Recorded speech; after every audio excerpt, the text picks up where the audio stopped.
a story that didn't develop but nearly did involving the Calgary Flames, which is an offer sheet for Bowen Byram. The Buffalo Sabres go to arbitration with Byram on the team takes Saturday. The player, which is unique. Saturday was players eligibility. Sunday, the teams can take players to arb. So by early Sunday morning, the Sabres announced they're taking Byram to arbitration, which then eliminates any potential for an offer sheet. Correct. It's a CBA deal. Well, once you're making a deal with the team, you can't be offer sheeted. Yeah.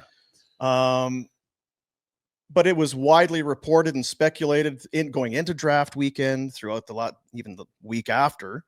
There's some teams that are looking at Bowen Byram. This guy's 23 years old, hasn't asked to be traded, but he's asked for more opportunities, asked for a lot of salary. Yeah, Drager has talked about it, I think, in kind of back-to-back weeks. That the Flames are one of the teams that are in there, and as things moved forward, we're kind of led to believe that this was very, very close St. to Louis getting done. Apparently, very close as well.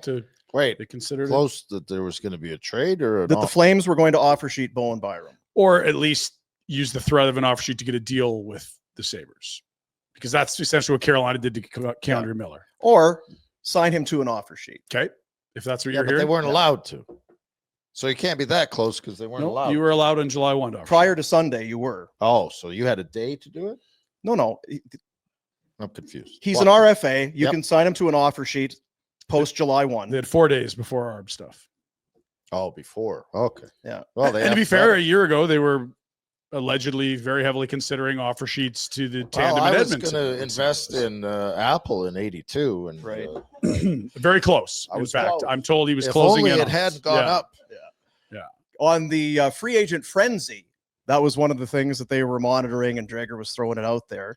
So, okay, and I'm serious. I know you got somewhere to go with it, but I'm curious, what's he worth? Pinder probably has and if you do it, what are you giving up? Here's the thing. As opposed to a trade. What I'm led to believe is that it was not so much the price they were going to have to pay, which would have been first, second, and third.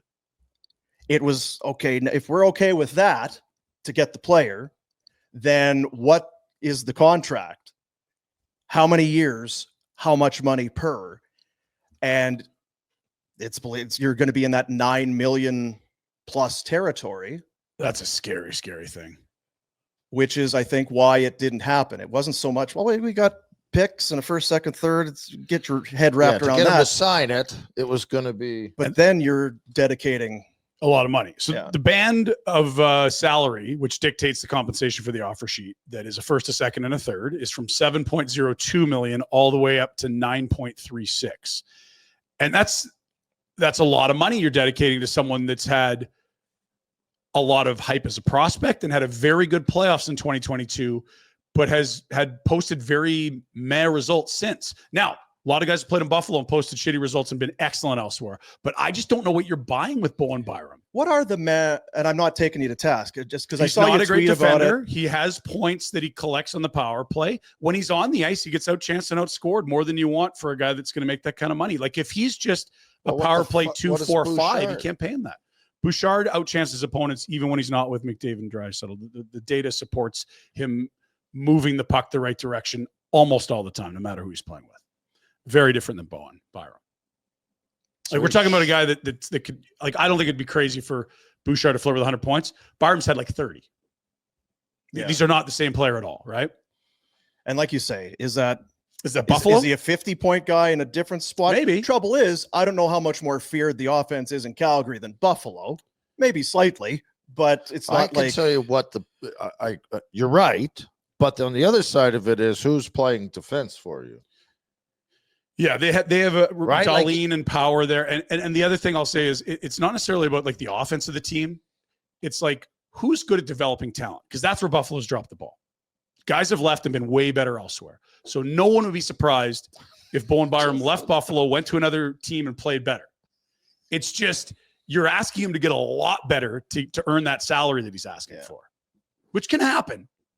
But it wasn't like Sam Reinhart was putting up 30 points and went to Florida. He was a very good player that turned into a great player in Florida. I don't know. He's not a very good player right now.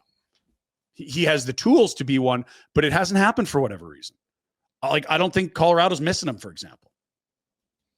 He can't crack a top pair anywhere, and yet he wants to get paid like a top pair guy. So, yeah, I don't know. I feel I just because I like to argue with you. You don't always put your first and second best defenseman together. For sure. So what if you're in Buffalo, Rasmus Dahlin is your number one defenseman, right? Yep. So does Byron have to play with him to, like, you know what I mean? Like, you I have could a be on the hard time second differentiating between 2 and 4 on really good teams with really good defensemen. Yeah, 2 to 4 is a tough because you might. It's circumstantially. Well, I'm a lefty. He's a right. Totally right. Like, so to just say, well, you can't crack a top pair.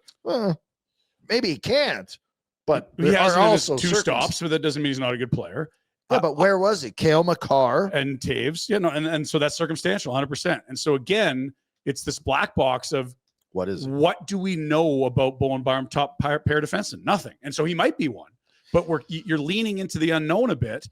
And he's a guy that said, I need more opportunity. I want to get paid like a 1-2.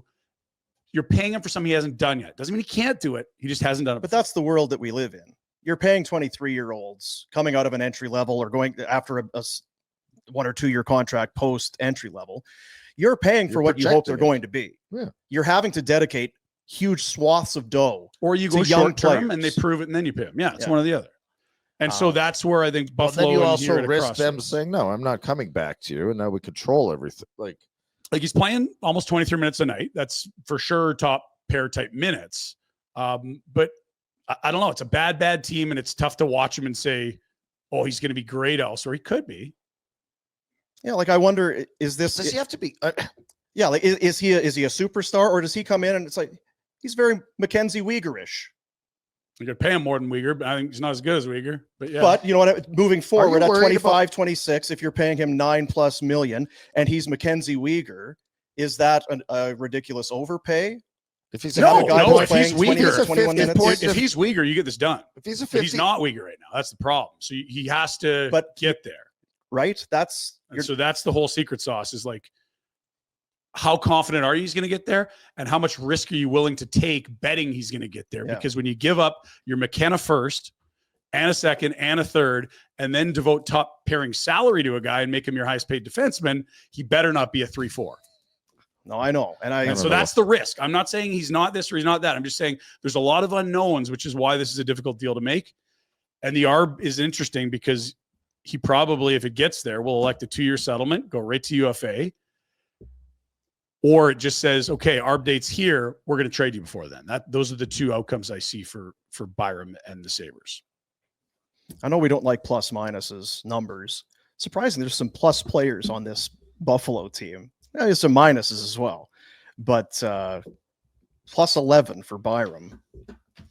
Rasmus Dahlin plus 11 as well. So, look, I feel the same way. So it's if you felt more confident about what the player is, just do it. Yeah, totally. Hey, buddies, thanks for watching. We appreciate it. Also, if you could throw in a like and subscribe, it does help us out with what it is we are doing. And check out more at flamesnation.ca.